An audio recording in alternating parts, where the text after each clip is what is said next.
Hello అండి, welcome back to Venus kitchen. అన్నీ అందుబాటులో ఉండే వాటితోనే చాలా సింపుల్గా తక్కువ టైంలో స్నాక్స్ని ఎలా ప్రిపేర్ చేసుకోవచ్చో ఈరోజు వీడియోలో చూద్దామండి.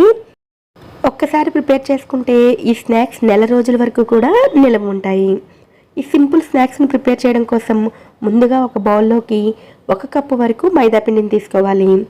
మైదాపిండి బదులుగా గోధుమ పిండినైనా ఉపయోగించుకోవచ్చు. ఇందులోనే 3 టేబుల్ స్పూన్ల పంచదార పొడిని వేసుకోవాలి. మీరు స్వీట్ని చేయాలనుకుంటే ఇలా పంచదార పొడిని, యాలకుల పొడిని వేసుకుని చేసుకోవచ్చు. లేదు స్పైసీగా చేయాలి అనుకుంటే అల్లం, పచ్చిమిర్చి, వామును మెత్తగా గ్రైండ్ చేసుకుని ఆ ముద్దను వేసుకుని చేసుకోవచ్చు. ఇందులోనే 1/2 టీ స్పూన్ వరకు యాలకుల పొడిని వేసుకోవాలి. అలాగే 2 స్పూన్ల వరకు నెయ్యిని వేసుకోవాలి. నెయ్యికి బదులుగా బటర్ని అయినా సరే ఉపయోగించుకోవచ్చు. వీటితో పాటుగా 2 స్పూన్ల మేగడ్డ వేసుకోవాలి. పాల మీద మేగడ్డ వేసుకోవచ్చండి. ఇది పూర్తిగా ఆప్షనల్, మీరు వద్దు అనుకుంటే స్కిప్ చేసేయవచ్చు. వీటన్నిటిని కూడా బాగా కలిసేటట్లుగా కలుపుకుని ఇందులో 1/2 కప్పు వరకు పాలను కొద్ది కొద్దిగా వేసుకుంటూ ముద్దలా చేసుకోవాలి. పచ్చి పాలను కాకుండా వేడి చేసి చల్లార్చిన పాలను మాత్రమే ఉపయోగించండి. పాలకు బదులుగా నీళ్ళతో అయినా సరే ఈ ముద్దను ప్రిపేర్ చేసుకోవచ్చు. గోధుమ పిండితో కూడా ఇదే పద్ధతిలో మీరు చేసుకోవచ్చు. 1 కప్పు మైదా పిండికి 1/2 కప్పు పాలైతే కరెక్ట్గా సరిపోతాయండి. ఇలా మెత్తటి ముద్దలా కలుపుకుని మూత పెట్టుకుని ఒక 10 నిమిషాల పాటు పక్కన పెట్టుకోవాలి. 10 నిమిషాల తర్వాత ముద్దంతటిని ఒక్కసారి కలుపుకుని ఇలా 2 భాగాలుగా చేసుకోవాలి. ఇందులో నుండి ఒక భాగాన్ని తీసుకుని మిగిలిన భాగాన్ని ఆరిపోకుండా ఉండడం కోసం మూత పెట్టుకుని పక్కన పెట్టుకోవాలి. ఇప్పుడు ఈ భాగాన్ని ఇలా వీడియోలో చూపిస్తున్నట్లుగా రోల్ చేసుకోవాలి.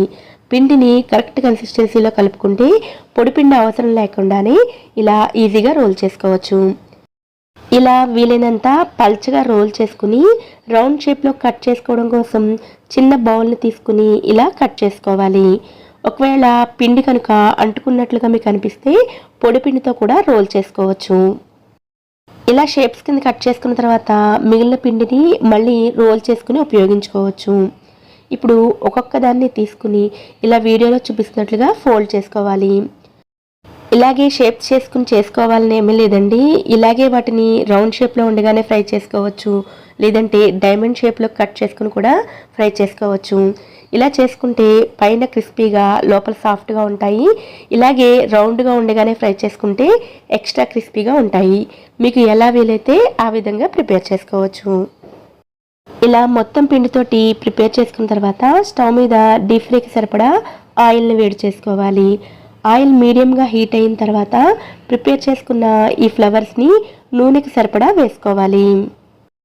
మైదా పిండితో చేసిన, గోధుమ పిండితో చేసిన ఇవి చాలా తొందరగా ఫ్రై అయిపోతాయండి. వీటిని ఫ్రై చేసుకునేటప్పుడు స్టవ్ ఫ్లేమ్ని మీడియంలో ఉంచుకుని ఫ్రై చేసుకోవాలి. అలాగే ఆయిల్ హీట్ ఎక్కువగా ఉన్నట్లయితే స్టవ్ ఆఫ్ చేసుకుని హీట్ తగ్గిన తర్వాత మాత్రమే వీటిని ఫ్రై చేసుకోవాలి.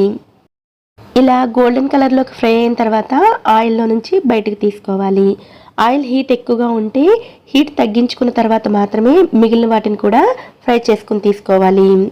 ఇలా ప్రిపేర్ చేసుకునే స్నాక్స్ని ఎయిట్గా ఉండే డబ్బాలో స్టోర్ చేసుకున్నట్లయితే నెల రోజుల వరకు కూడా నిలవ ఉంటాయి. ఈ సింపుల్ స్నాక్ రెసిపీని మీరు కూడా తప్పకుండా ట్రై చేయండి. ఈ వీడియో కనుక మీకు నచ్చినట్లయితే వీడియోని లైక్ చేసి ఛానల్ని కూడా సబ్స్క్రైబ్ చేసుకోండి. నోటిఫికేషన్స్ మిస్ అవ్వకుండా ఉండడం కోసం పక్కనే ఉండే బెల్ ఐకాన్ని కూడా యాక్టివేట్ చేసుకోండి. Thanks for watching.